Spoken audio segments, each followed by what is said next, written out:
Hello. हे माझं आजोळचं घर, ज्या घरात मी लहानाची मोठी झाले ते हे घर. पूर्वी खूप गजबजलेलं, डॉक्टर वैद्य म्हणजे पंचक्रोशीतलं अगदी खूप नावारूपाला आलेलं घराणं.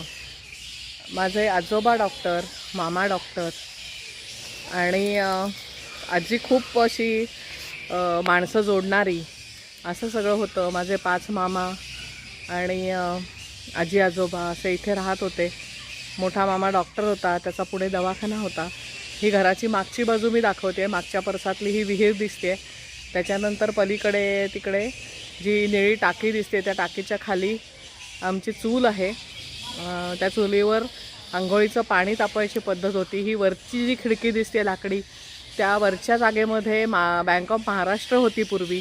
आणि हे जे सगळं इकडचा भाग दिसतोय, जो हा पडलेला दिसतोय, इथे वरती पोस्ट मास्तर राहायचे. आणि या खालच्या भागामध्ये पोस्ट होतं. त्या पोस्टाची इमारत मी आता तुम्हाला दाखवते. पुढून आमचं घरही दाखवते, हे तुम्हाला दिसत असेल. तर खरंच आहे की जेव्हा माणसं असतात तेव्हाच खरं तर घराला जाग असते. घरसुद्धा माणसांची वाट बघत असतं. हा जिना पूर्वी लाकडी होता. आम्ही या लाकडी जिन्याचा नंतर मामानी असा पक्का जिना करून घेतला. या जिन्यात अनेकदा आमचा भातुकलीचा खेळ चालायचा. या कट्ट्यावर एक केबिन होती. त्या केबिनमधनं आम्ही खोटे खोटे फोन लावायचो. हे सगळं इथे एक गेट होतं पूर्वी, आता नाही आहे.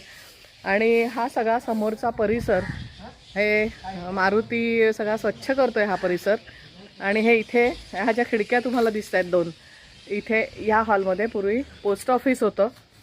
आणखीन पुढे जो तुम्हाला धूर दिसतोय जाळलेला, त्याच्या बाजूचं जे घर आहे, म्हणजे जी इमारत छोटी आहे, पडकं घर दिसतंय, तिथे मामाचा दवाखाना होता.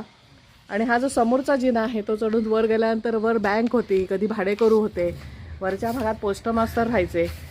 आणि हे माझं आजोळचं घर, ही माझी मोठी मामी दरवाजात तुम्हाला उभी दिसते. आणखीन आता मात्र घराचं घरपण नाहीसं झालं आहे. माणसं जेव्हा असतात तेव्हा खरंच असतं घर, आणि माणसं घरातून निघून गेली की घराचं होतं खंडहर. याचा अनुभव या माझ्या आजोळच्या घराला बघताना नक्की येतो आहे. ह्या अंगणात मी जिथे खेळले लहानपणी,